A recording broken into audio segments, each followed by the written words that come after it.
Good morning all. कैसे हैं आप सब लोग? उम्मीद करता हूं सब अच्छे होंगे। तो डियर, हम लोग 2 दिन से क्लास ले रहे हैं अपनी, जिसके अंदर हमने कुछ टॉपिक के ऊपर डिस्कशन किया था। तो अब मैं आप लोगों के साथ में कुछ बात करना चाहता हूं। काफ़ी टाइम हो गया, बच्चों से मेरी कोई बातचीत नहीं हुई है। आप लोगों ने किसी ने भी मुझसे बात करने का प्रयास नहीं किया।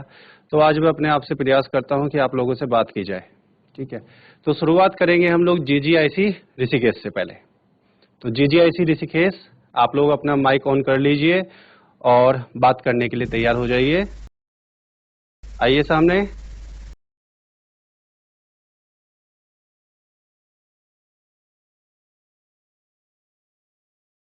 GGIC ऋषिकेश, बेटा अपना माइक ऑन करिए।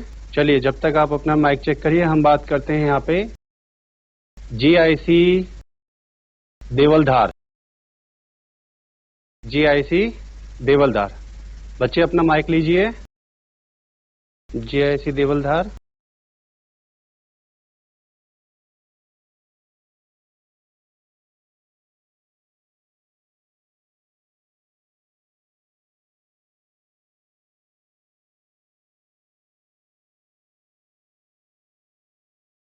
अच्छा GGIC ऋषिकेश, बेटा आपका माइक चालू हो गया?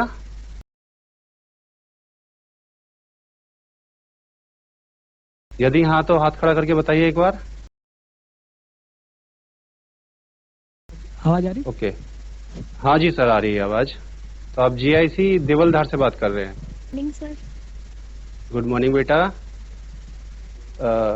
अभी कौन से स्कूल से आवाज आ रही है ये? Sir GIC Devaldhar. GIC Devaldhar. बेटा आप जरा आगे आके बात करेंगे, आप दिखाई नहीं दे रहे, समझ नहीं पा रहा हूँ कौन बात कर रहे हैं आप।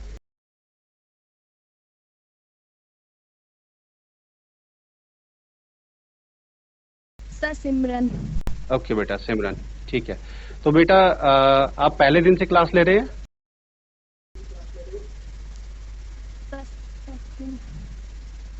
जी बेटा, ठीक है। तो समझ में आ रहा है आपको? Yes sir. ठीक है। और आपने नीट का फॉर्म भरा अभी? No sir. बेटा भर लीजिए, अभी आपके पास टाइम है और पूरी मेहनत करिए, ठीक है। और कोई भी समस्या आती है, जैसे मैं आपको पढ़ा रहा हूँ, तो जैसे हम लोगों ने आज इंटरेक्शन किया है, आप मुझसे सीधा इंटरेक्शन कर सकते हैं।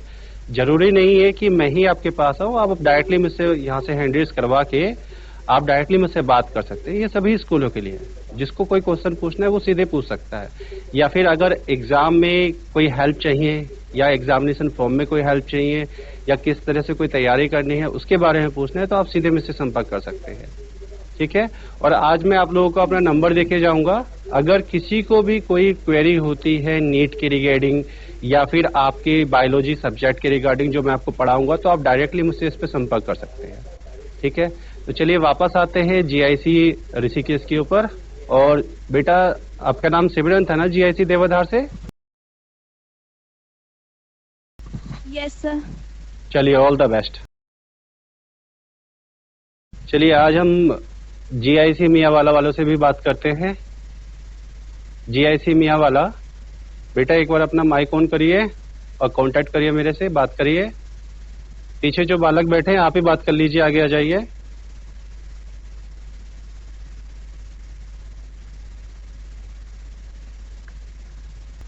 बोलिए बेटा। बेटा एक काम करते हैं, आज आप लोग जो है सभी अपने माइक वगैरह की टेस्टिंग कर लीजिएगा, क्योंकि बहुत सारे स्कूल हैं जिनसे बात करने का प्रयास किया जा रहा है लेकिन वो बात नहीं कर पा रहे हैं, या तो माइक में या फिर रिसीवर में कुछ प्रॉब्लम आ रही है। तो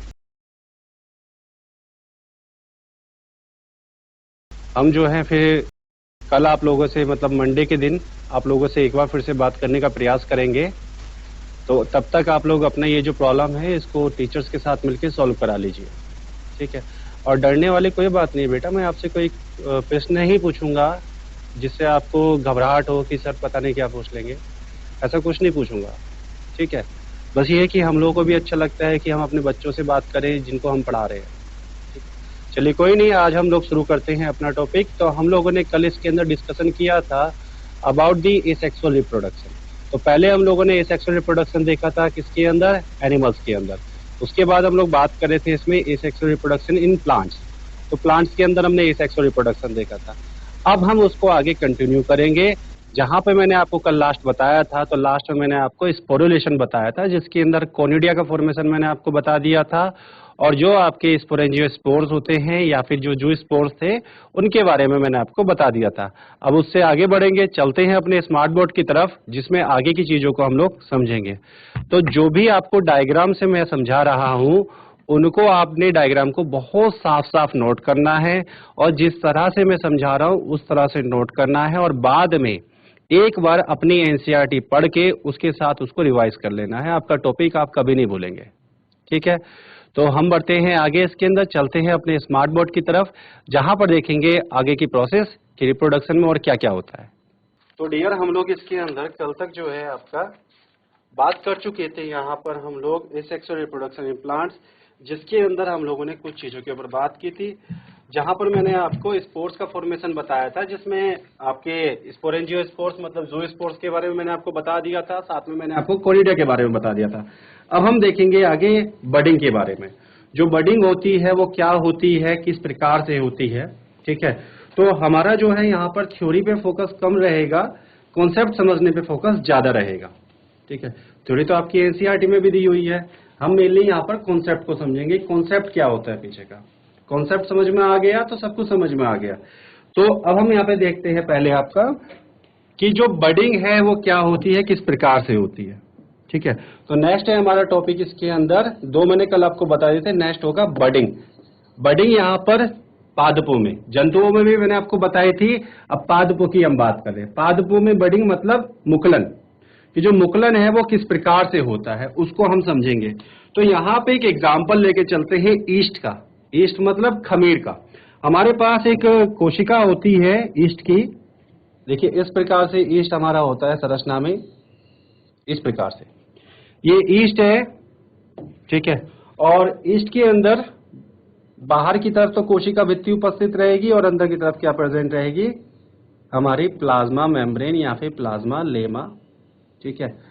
अब होता क्या है, बाहर की तरफ जो हमारे पास में ये एक कोशिका भित्ति है, इस कोशिका भित्ति में किसी एक पॉइंट पर कुछ थोड़ा सा जो भाग होता है वो डिसॉल्व हो जाता है, और भाग के डिसॉल्व होने के पश्चात जो हमारे पास में अंदर की प्लाज्मा लेमा है वो बाहर आ जाती है एक उभार के रूप में।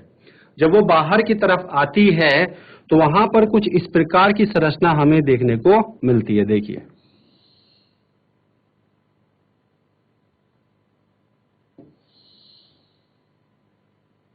इस प्रकार से हमारे पास ये संरचना बाहर की तरफ आ जाती है, ठीक है।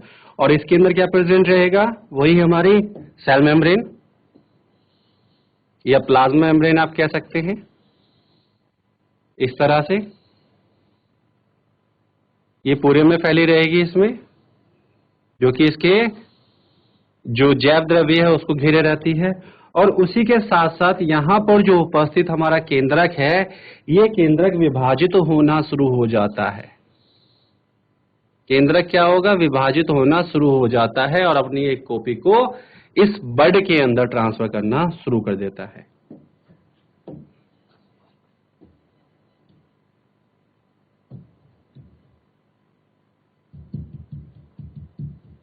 तो इसकी बड के अंदर अपनी एक कॉपी को ट्रांसफर करना शुरू कर देता है। फिर आगे क्या होता है, आगे देखिए हमारे पास में ये जो मुकुल है, ये जो बड है, अब ये इससे एक तरीके से अलग जीव के रूप में पृथक होने के लिए तैयार हो जाती है, इस प्रकार से। तो ये जो मुकुल है अब ये तैयार है पूरी तरह से इससे अलग होने के लिए, और अलग होकर ये एक नए ईस्ट वाले जीव के अंदर या खमीर के जीव के रूप में विकसित हो जाएगी, ठीक है।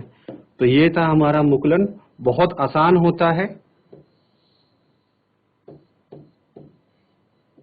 ये देखिए ये आगे बड हमारे पास बन गया। अब कुछ केसेस के अंदर क्या हो जाता है, कुछ केसेस के अंदर जो बड होती है वो नेक्स्ट लेवल पे चली जाती है। नेक्स्ट लेवल पे कैसे चली जाती है, देखिए कुछ केसेस के अंदर। अब मैं यहाँ पर आपको इस प्रकार से दिखा रहा हूँ लेटी हुई कोशिका, ठीक है। अब इस लेटी हुई कोशिका के ऊपर एक बड बनी ऐसे, ठीक है। इस बड से एक बड बनी ऐसे, और इस बड से भी एक बड बनी ऐसे। तो एक कोशिका से एक बड का निर्माण होता है, उस बड से दूसरी बड का निर्माण होता है, उस बड से तीसरी बड का निर्माण होता है। तो हमारे पास में कोशिका के ऊपर बहुत सारी बड्स एक साथ जुड़ी रहती हैं। अब ये जो अवस्था होती है इसको एक नाम दिया जाता है, विशेष नाम दिया जाता है, जिससे नीट में आपके पास क्वेश्चन भी आता है। और वो नाम क्या होता है मैं आपको बता देता हूं। इसे हम कहते हैं टोरुला। ये अवस्था कहलाती है टोरुला।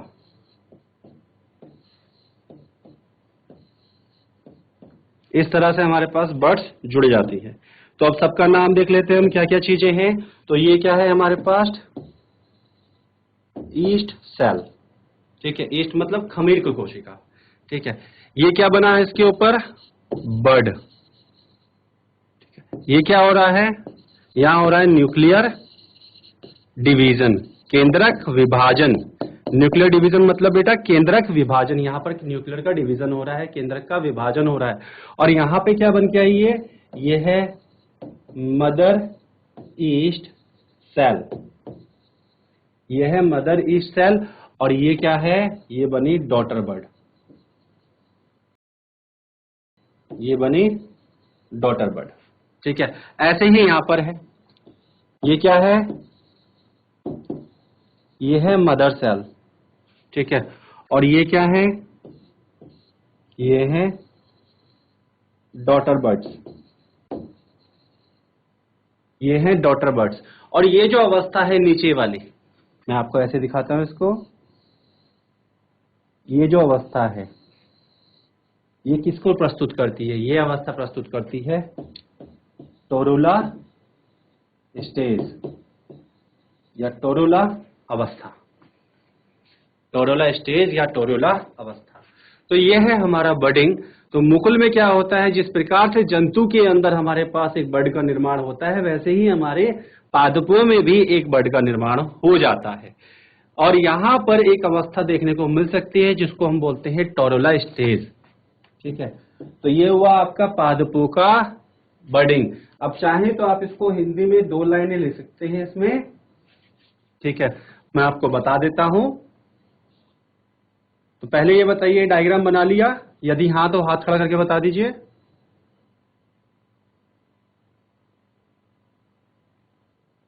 ठीक है, चलिए अब इसके अंदर मैं आपको 2 लाइनें लिखवा देता हूं, आप नोट कर लीजिएगा उसको। लिखिए, एक कोशिकीय कवक, एक कोशिकीय कवक, एक कोशिकीय कवक, जैसे कि एक कोशिकीय कवक जैसे कि ईस्ट, जैसे कि ईस्ट, ये लिखा है डियर ईस्ट, जैसे कि ईस्ट, ब्रैकेट में लिख लीजिएगा हिंदी में खमीर, खमीर में बड का निर्माण होता है। बड, बड मतलब मुकुल, बड का निर्माण होता है, बड का निर्माण होता है, जिसमें मात्र ईस्ट कोशिका, जिसमें मात्र ईस्ट कोशिका, मात्र मतलब माता वाली ईस्ट कोशिका, मदर ईस्ट सेल, मात्र ईस्ट कोशिका केंद्रक का विभाजन करके, केंद्रक का विभाजन करके एक प्रति, केंद्रक का विभाजन करके एक प्रति स्थानांतरित कर देती है, केंद्रक का विभाजन करके एक प्रति स्थानांतरित कर देती है, कर देती है, कर देती है, कर देती है। फुल स्टॉप, आगे लिखिएगा। यह बड केंद्रक को प्राप्त करने के पश्चात, यह बड केंद्रक को प्राप्त करने के पश्चात मदर ईस्ट सेल से, केंद्रक को प्राप्त करने के पश्चात मदर ईस्ट सेल से पृथक होकर एक नई ईस्ट कोशिका का निर्माण करती है। मदर ईस्ट सेल से पृथक होकर एक नई ईस्ट कोशिका का निर्माण करती है, निर्माण करती है। चलिए अगला पॉइंट लिखिएगा। अब एक स्टार लगा के, स्पेशल पॉइंट है, इंपॉर्टेंट पॉइंट है आपके नीट के लिए, तो एक स्टार लगा लीजिएगा, इंपॉर्टेंट लिख लीजिएगा। और क्या लिखेंगे इसके अंदर, कभी कभी कभी कभी ईस्ट की कोशिका पर बर्ड्स की एक श्रृंखला बन जाती है। कभी कभी ईस्ट की कोशिका पर बर्ड्स BIRDS मत कर देना, वो चिड़िया हो जाएंगी। BUDS बर्ड्स की एक श्रृंखला बन जाती है और यह अवस्था टोरुला कहलाती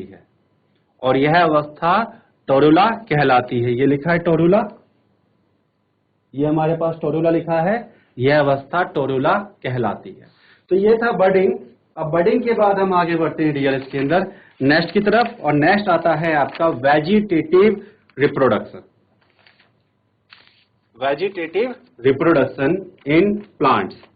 vegetative reproduction in plants next देखेंगे हम। Vegetative reproduction in plants. पादपों में कायिक जनन। पादपों में कायिक जनन। तो पादपों में कायिक जनन के बारे में हम लोग बात करेंगे कि पादपों के अंदर कायिक जनन क्या होता है। तो जैसा कि मैंने आप लोगों से पहले भी बताया था कि जो हमारे प्लांट है उसके किसी भी एक वेजिटेटिव पार्ट से अगर कोई नया प्लांट बनता है तो उसको हम कायिक जनन कहते हैं। तो इस चीज को मैं आपको थोड़ा सा समझाने की प्रयास करूंगा अपने आपके व्हाइट बोर्ड पर। तो अभी मैं आपको लेके चलता हूं हमारे व्हाइट बोर्ड की तरफ और वहां पे आपको समझाने का प्रयास करता हूं। तो बच्चों हम समझेंगे यहाँ पर जो हमारे पास पादपों में कायिक जनन होता है वो किस प्रकार से होता है। ठीक है, तो जैसे हम बात करेंगे यहाँ पर, आप लोगों ने प्लांट का स्ट्रक्चर तो जानते होंगे ना। तो जैसे अब हम यहाँ पे प्लांट का स्ट्रक्चर बनाते हैं, देखिए एक छोटा सा प्लांट का स्ट्रक्चर हम बना के चलते हैं और वहीं से हम समझेंगे अलग अलग टाइप के पार्ट्स में से किस तरह से इसका जनन होगा, कायिक जनन होगा।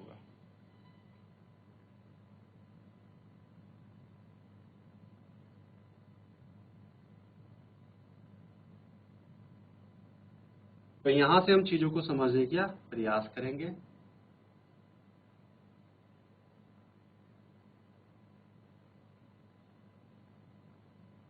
अब ये हमारा प्लांट है और आपको पता है जो पादप होते हैं इनके दो भाग होते हैं, एक वो जो भूमि के नीचे उपस्थित रहता है, एक वो जो भूमि के ऊपर उपस्थित रहता है। मान लेते हैं डियर ये है हमारा सॉइल सरफेस। ये क्या है? सॉइल सरफेस, भूमि पृष्ठ। ठीक है, जो ऊपर की सतह होती है भूमि की, हम उसकी बात कर रहे हैं। नीचे की तरफ क्या बन के आ गई है? नीचे की तरफ बन के आ गया हमारा ये रूट सिस्टम, जड़ तंत्र। नीचे की तरफ प्रेजेंट रहेगा जड़ तंत्र। ऊपर वाला जो हिस्सा रहेगा जो हवा से ऊपर है और जिसमें जड़ें सम्मिलित नहीं है, ये कहलाता है शूट सिस्टम। ठीक है, अब जो शूट सिस्टम है इसके अंदर क्या क्या भाग आ जाएंगे, जैसे मान लेते हैं, देखिए हमारे पास शाखा है, इस शाखा से ये एक पत्ती का निर्माण हो गया। जैसे हमारे पास ये पत्ती आ गई, ये एक पत्ती आ गई। ठीक है, यहां पर पत्ती हमारी निकल रही है, ये पत्ती आ गई। ठीक है, ये पत्ती आ गई। ठीक है, इसके अलावा जैसे मान लेते हैं यहां पर आपका एक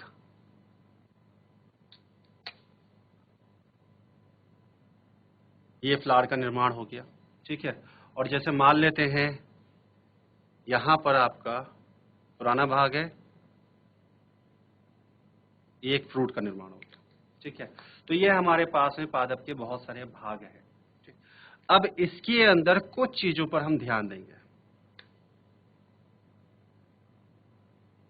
यहां से देखिएगा, मैं कुछ चीजें बना रहा हूं।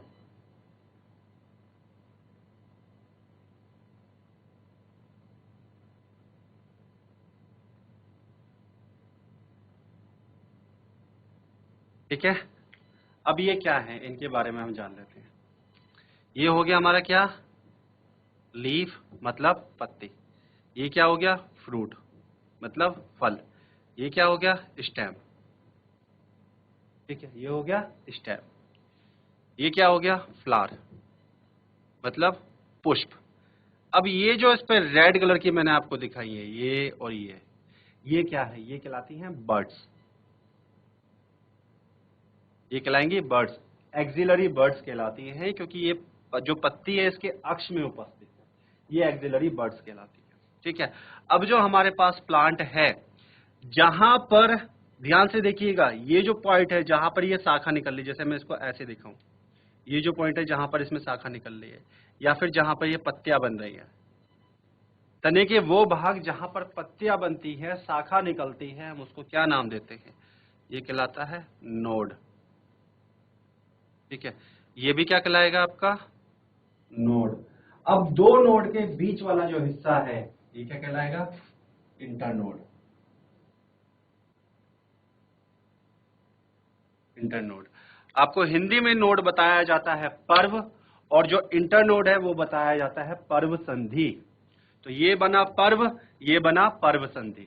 ठीक है। तो हमारा जो प्लांट होता है वो कुछ इस प्रकार का होता है। अब यहां पर कायिक जनन किस किस चीज से हो सकता है, उसके ऊपर हम बात करेंगे। तो सबसे पहली चीज, हमारा कायिक जनन यहां पर जो नोड होगा यहां पर हो सकता है। देखिए मैं राइट लगाता जाऊंगा, नोड से हम कायिक जनन कर सकते हैं। जो बड है, हम बड से यहां पर कायिक जनन कर सकते हैं। जो रूट है, रूट से हम कायिक जनन कर सकते हैं।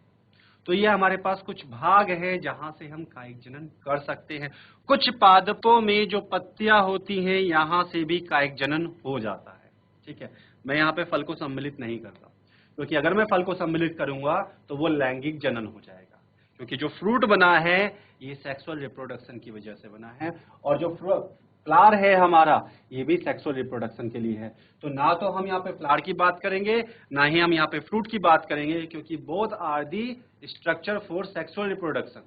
ठीक है। हम सेक्सुअल रिप्रोडक्शन की बात ही नहीं कर रहे, क्योंकि हमारा टॉपिक है कायिक जनन। ठीक है। तो कायिक जनन हमारा रूट से हो सकता है, कायिक जनन नोड से हो सकता है, कायिक जनन पत्तियों से हो सकता है, कायिक जनन हमारा एक्सिलरी बड से हो सकता है।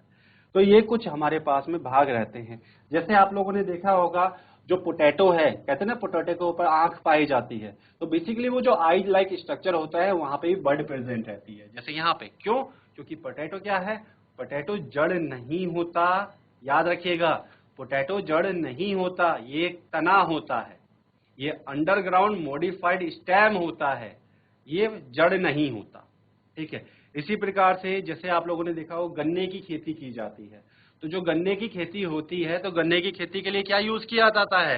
ये तना यूज किया जाता है। और उस तने में आप देखते हैं ना कि इस तरह से हमारे पास में एक गन्ने की स्टिक होती है, और इस स्टिक के अंदर आप लोग ध्यान से देखेंगे तो क्या होता है?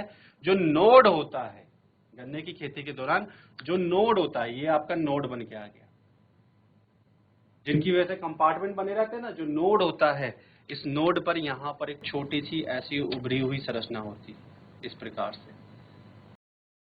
अगर ये किसी तने में संरचना नहीं है तो उससे कभी पौधा नहीं निकलेगा। ये वो संरचना होती है जिससे पौधा निकलता है, और यही संरचना क्या होती है? आप वैसे बोल देते हैं कि ये गन्ने के अंदर पाई जाने वाली आंख है जिससे हमारा नया पौधा बनेगा, बट एक्चुअली में वो बड होती है। ये भी बड ही होती है जिससे नया पौधा विकसित होता है। तो आपके जो पार्ट है, जो गन्ने का पार्ट है, आप जो ले रहे हैं, जितने नंबर ऑफ नोड्स प्रेजेंट होंगे उतने नंबर ऑफ बर्ड्स प्रेजेंट होंगे, और जितने नंबर ऑफ बर्ड्स प्रेजेंट रहेंगे उतने नंबर ऑफ प्लांट आपके वहां से ग्रो करके आते हैं। ठीक है। तो इस चीज को हमें याद रखना है। तो उम्मीद करता हूं आप लोगों ने डायग्राम बना लिया होगा, और साथ में मेंशन कर दिया होगा कि रेड वाले पॉइंट से मैंने आपको दिखाया है कि यहाँ पर हमारा कायिक जनन होता है इन भागों से। ठीक है। ड्रॉ कर लिया आपने? जीआईसी अलकापुरी डियर, ड्रॉ कर लिया तो हाथ खड़ा करके बताइए ऐसे। ठीक है। तो चलिए ठीक है बेटा, नीचे वाला क्या है? जीआईसी आंखों। तो चलिए बेटा चलते हैं अब अपने स्मार्ट बोर्ड की तरफ। मैंने आपको बता दिया है कि कायिक जनन किस किस भाग से हो सकता है। अब हम आगे मूव करेंगे हमारे स्मार्ट बोर्ड की तरफ, जहां पर मैं आपको विभिन्न प्रकार के कायिक जनन बताऊंगा पादपों में। चलिए ठीक है डियर। तो हम लोग यहाँ पर बात करेंगे कायिक जनन के बारे में। जो कायिक जनन है वो किस प्रकार से होता है हमारे पादपों के अंदर। तो यहाँ पर हमारे पास में, ठीक है, कुछ विशेषताएं होती हैं। वो क्या क्या विशेषताएं होती हैं? ठीक है। तो पहली चीज, मैं कुछ आपको पॉइंट्स बताऊंगा, आपको नोट करने हैं इनके अंदर, लिखिएगा। यह वह प्रक्रिया है जिसमें केवल पादप के कायिक भागों से जनन होता है। यह वह प्रक्रिया है जिसमें पादप के केवल कायिक भागों से ही जनन होता है। पादप के केवल कायिक भागों से ही जनन होता है, जैसे कि मुकुल, ट्यूबर्स, TUBERS, ट्यूबर्स, जैसे पोटैटो जो है वो एक ट्यूबर है, ट्यूबर्स इत्यादि। इन भागों को वेजिटेटिव प्रोपेग्यूल्स कहते हैं। इन भागों को वेजिटेटिव प्रोपेग्यूल्स कहते हैं। वेजिटेटिव प्रोपेग्यूल्स कहते हैं। प्रोपेग्यूल्स मतलब जिससे आपका जनन होगा, वेजिटेटिव प्रोपेग्यूल्स कहते हैं। ठीक है, अब हम बात करेंगे यहां पर features of vegetative reproduction. Vegetative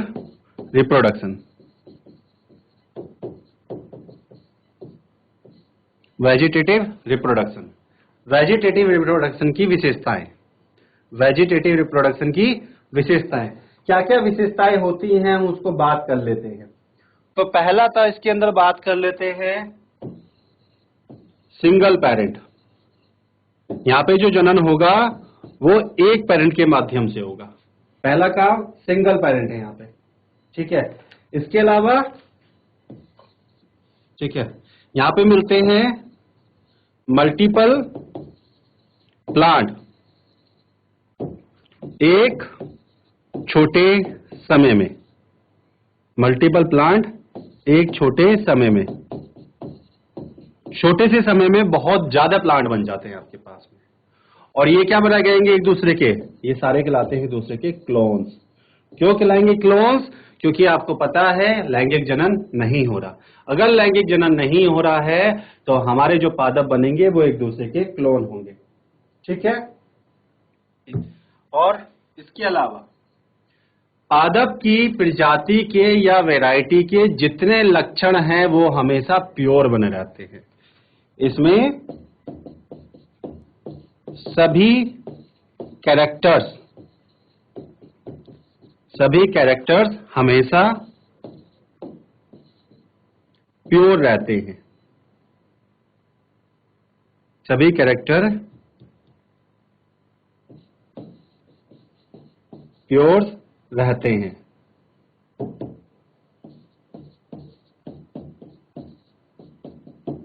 सभी कैरेक्टर प्योर रहते हैं। इसमें किसी भी प्रकार का कैरेक्टर के अंदर किसी भी प्रकार की आपकी ब्लेंडिंग नहीं होती, सारे कैरेक्टर प्योर रहते हैं। अब जो हमारे पास में वेजिटेटिव रिप्रोडक्शन है वो कई प्रकार से होता है। एक तो वो होता है जो प्राकृतिक रूप से हमें देखने को मिलता है, एक वो होता है जिसको हम कृत्रिम रूप से भी करते हैं। तो उसको हम समझेंगे, जो प्राकृतिक रूप से होता है वो कैसे होता है और जो कृत्रिम रूप से होता है वो कैसे होता है, हम इसको यहाँ पर समझेंगे। ठीक है, तो देखते हैं उसको हम, जो प्राकृतिक रूप से है वो कैसे होगा और जो कृत्रिम रूप से है वो कैसे होगा, उसको हम समझेंगे। ठीक है, चलिए, तो यहां पर हम बात करेंगे, ठीक है, टाइप्स ऑफ वेजिटेटिव रिप्रोडक्शन। अब टाइप्स की बात करेंगे तो यहां पर आपको दो टाइप के देखने को मिलेंगे, एक वो जो प्रकृति में मिलता है, एक वो जो मानव करता है। जो प्रकृति में मिलता है वो कहलाता है आपका नेचुरल, और जो आपका मानव के द्वारा होता है वह कहलाता है आपका आर्टिफिशियल। वो कहलाता है आर्टिफिशियल। अब देखिए, मुझे पता है आप ज्यादातर लोग ऐसे परिवार से संबंध रखते हैं जिनके यहाँ पे खेती की जाती है। अब जिनके यहाँ पे खेती की जाती है वो सभी अच्छी तरीके से जानते हैं कि आलू को कैसे बोया जाता है। ठीक है, हम घरों में प्याज कैसे लगा सकते हैं बिना बीज के। ठीक है, गन्ने की खेती कैसे हो सकती है, तो इन सब चीजों के बारे में जानते हैं। जो हमारे पास में गुलाब का फूल होता है उसको कैसे उगाया जाता है, नए नए प्रकार की गुलाब की वैरायटी कैसे बनाई जाती है, इन चीजों के अंदर जानते हैं। तो ये सारी चीजें किसमें आती हैं, आर्टिफिशियल में, जो मानव अपने अनुसार कर रहा है। लेकिन प्रकृति के अंदर भी आपको वेजिटेटिव रिप्रोडक्शन देखने को मिलता है, और वो क्या होता है उसको हम समझ लेते हैं। तो प्रकृति के अंदर जो वेजिटेटिव रिप्रोडक्शन देखने को मिलता है वो कई भागों से देखने को मिलता है। तो आर्टिफिशियल को हम बाद में बात करेंगे, पहले हम किसकी बात करेंगे, प्राकृतिक की, नेचुरल की।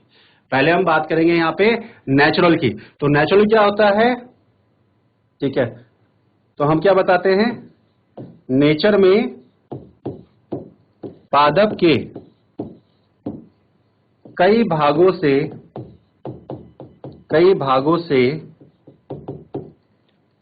कायिक जनन होता है, कायिक जनन होता है,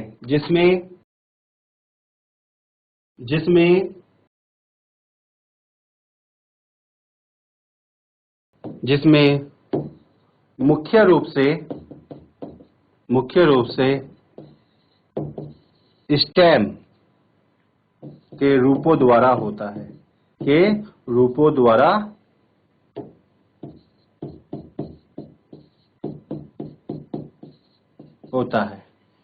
तो मुख्य रूप से हम क्या देखेंगे, जो पादप के स्टेम होता है उससे हमें कायिक जनन देखने को मिलेगा प्रकृति में।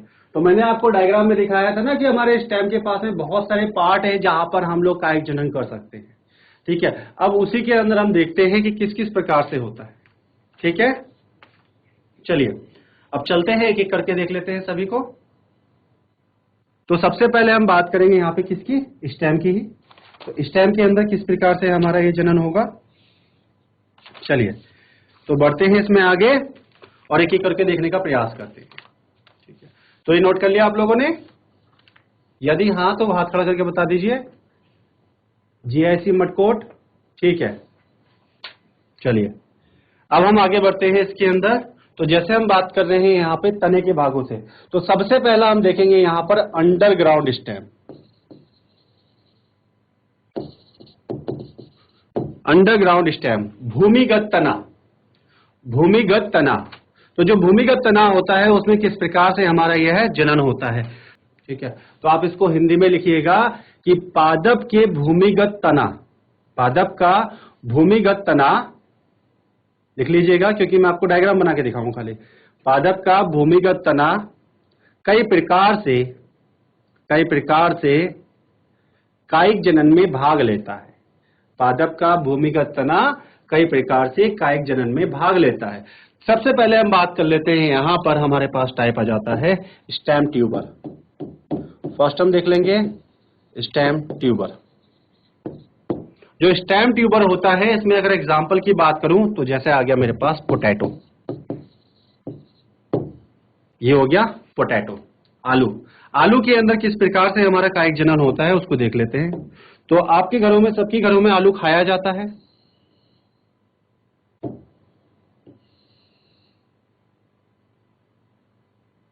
तो ये हमारे पास आ गया एक आलू।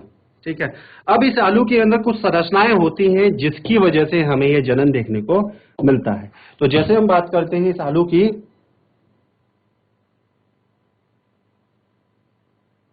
तो इस आलू के अंदर आपको कुछ ऐसी संरचनाएं देखने को मिलती हैं। हम इनको क्या कहते हैं, ये होती हैं आईज। क्या होती है डियर, ये आईज, ऐसे।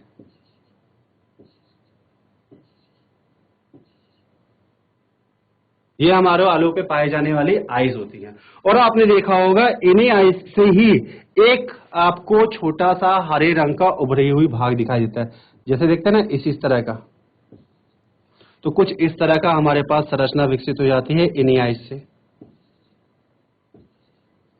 और हमको क्या कहते हैं कि भाई हमारा जो आलू है वो अंकुरित हो गया। इस तरह से हमारे पास में कुछ संरचनाएं निकल जाती हैं। तो बेसिकली ये क्या है, इसको हम समझ लेते हैं। ये भाग क्या है, ये है हमारे पास पोटैटो ट्यूबर। भूमिगत तना है, पोटैटो भूमि के बाहर नहीं मिलता, भूमि के अंदर मिलता है, इसलिए पोटैटो फ्रूट नहीं होता, ये तना है आपका, ना जड़ है ना फ्रूट है, ये तना है आपका। ठीक है, अब ये जो पोटैटो है इसके अंदर क्या क्या चीजें हैं, देखिए ये जो हमारे पास में प्लेन आइस दिखाई हैं, इनको हम बताएंगे आइस। ठीक है, और आइस के अंदर क्या है, ये containing birds, ice containing birds, वह आइस जिनमें बर्ड उपस्थित है। वहीं दूसरी तरफ अब बात करेंगे, अब ये जो पतले पतले ग्रीन कलर की संरचनाएं मिलती हैं, आपने भी देखा होगा घड़ों के अंदर, ये क्या कहलाती है, ये है आपकी जर्मिनेटिंग आई बर्ड्स, जर्मिनेटिंग आई बर्ड्स, जर्मिनेटिंग आई बर्ड्स मतलब अंकुरित होती कलिकाएं, अंकुरित होती कलिकाएं। तो ये था हमारे पास पहला स्टेम ट्यूबर। ठीक है, स्टेम ट्यूबर के बाद में हम लोग यहां पर बात कर लेते हैं बल्ब, इसी के साथ दिखा देता हूं। ठीक है, यहां पर दूसरा बल्ब, अब ये वो बल्ब नहीं है जो हमारे घरों में प्रकाश देता है, बल्ब वो संरचना होती है जो गोलाकार हो जाती है, फूली हुई रहती है, उसको हम बल्ब कहते हैं। ठीक है, तो जैसे आप लोगों ने देखा होगा कि हमारे पास में एक प्लांट होता है जिसको हम बोलते हैं ऑनियन, प्याज। इसमें एग्जांपल बताऊंगा किसको, ऑनियन का, प्याज, प्याज का एग्जांपल हम लेके चलेंगे यहां पर। तो ऑनियन में आपने क्या देखा होगा कि हमारे पास में एक छोटा सा पहले एक तना होता है, इस तरह से बहुत छोटा सा तना होता है, प्याज का तना बहुत छोटा होता है, आपको याद रखिएगा। और इसके अंदर से कुछ हमारे पास इस तरह से, ठीक है, इस तरह से क्या है, प्याज के अंदर जड़ें निकली रहती है, आपने देखा होगा ना, नीचे की तरफ बहुत ज्यादा रेशेदार जड़ें रहती है। ठीक है, और ऊपर की तरफ क्या होता है, देखिए ऊपर की तरफ प्लाज में हमारे पास में इस तरह से छोटी छोटी संरचनाएं उपस्थित रहती हैं।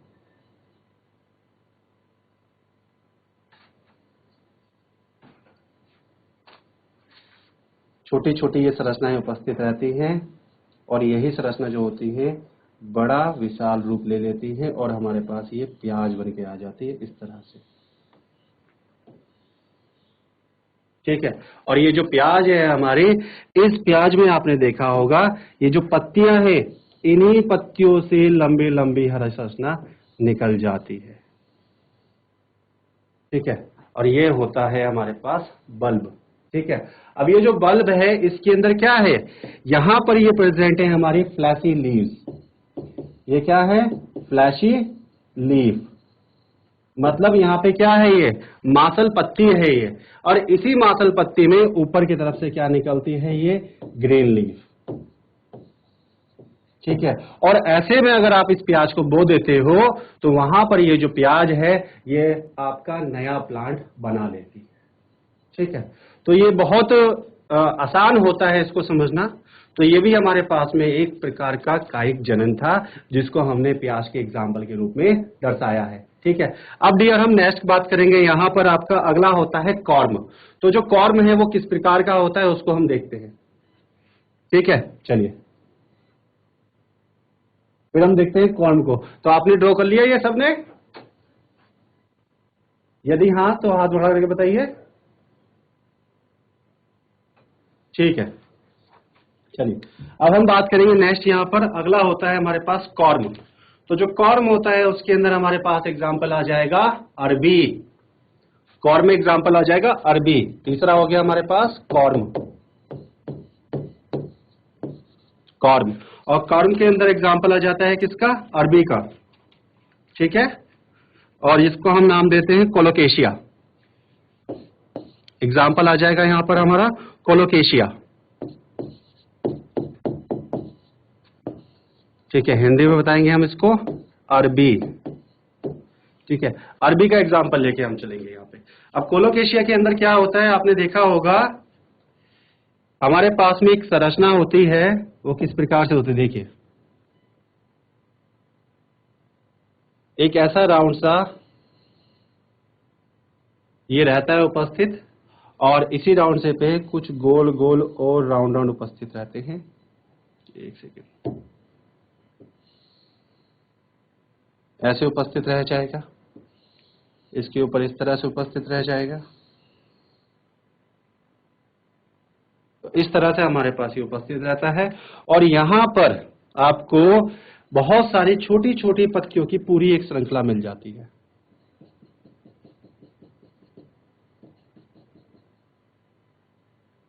ऐसे। तो आपको पता है ये भी क्या तना है, ये भी है तना, और ये जो पत्तियां निकल रही हैं जिस पार्ट से निकलती है ना, वो कहलाता है हमारा क्या, ठीक है, वो पार्ट कहलाता है हमारा नोड, और जिस जगह पे पत्ती नहीं पाई जाती वो कहलाता है इंटरनोड। ठीक है, वो कहलाएगा इंटरनोड। तो हमारे पास कुछ इस तरह की संरचना ये बन के आ जाती है।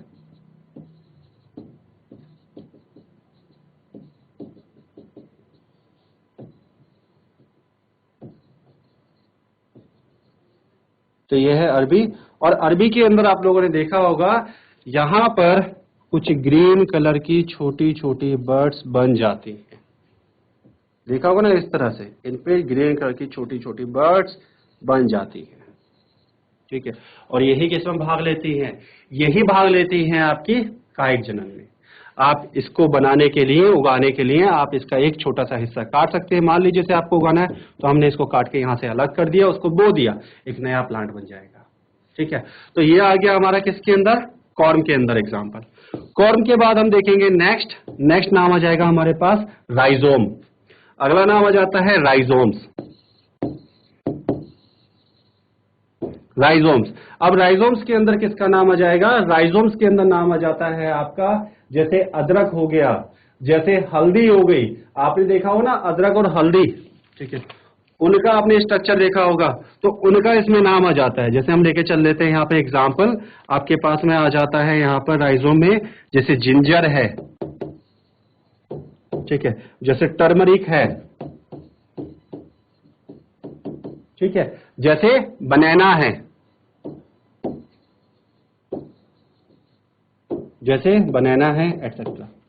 अब इसके अंदर क्या होता है, देखिए यहां पर हमारे पास में जो स्ट्रक्चर है वो कुछ इस प्रकार से बन जाएगा। हमारा स्ट्रक्चर कुछ इस प्रकार से बन जाएगा।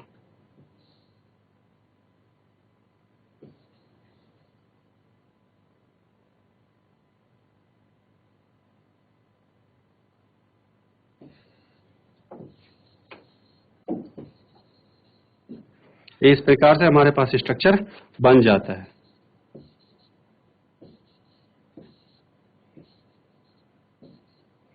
अब दोनों में एक चीज का बहुत बड़ा अंतर देखने को मिल रहा है। देखिए ये है वर्टिकल, ये चलता है वर्टिकल, और ये चलता है हॉरिजॉन्टल। दोनों में एक बहुत बड़ा अंतर है, एक चलता है वर्टिकल ग्रोथ के साथ में और एक चलता है हॉरिजॉन्टल ग्रोथ के साथ में। अब इसके अंदर जो पत्तियां हैं, यहां पे भी पत्तियां पाई जाती हैं इस तरह से,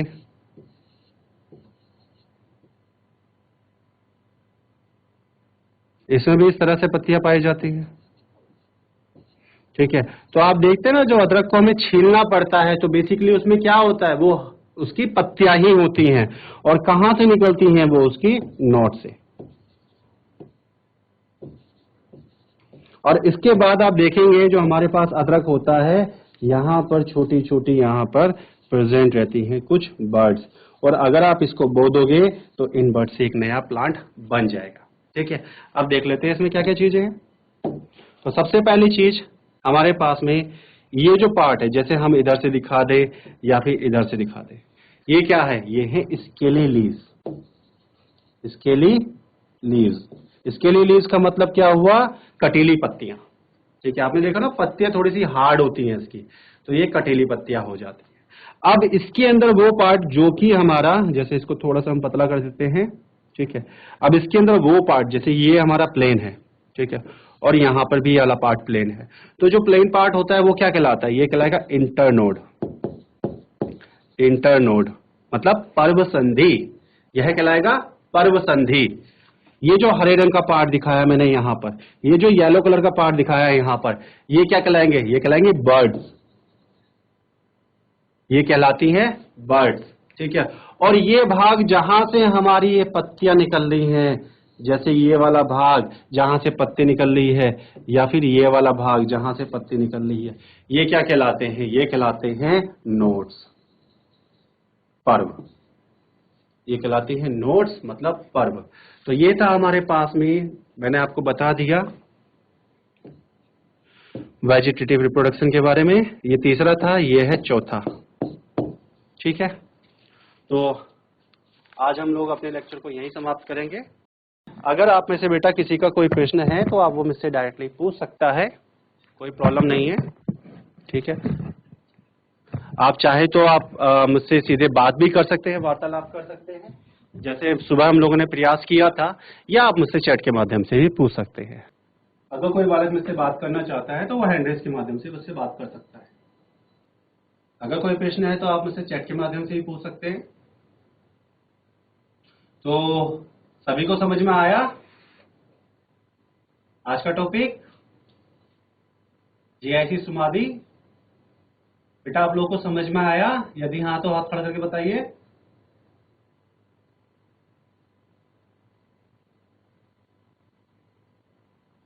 हम लोग फिर मंडे को मिलेंगे और मंडे को हम इसके आगे कंटिन्यू करेंगे। तब तक के लिए आप सब लोग स्वस्थ रहिए, पढ़ाई करते रहिए। मिलते हैं मंडे को। धन्यवाद।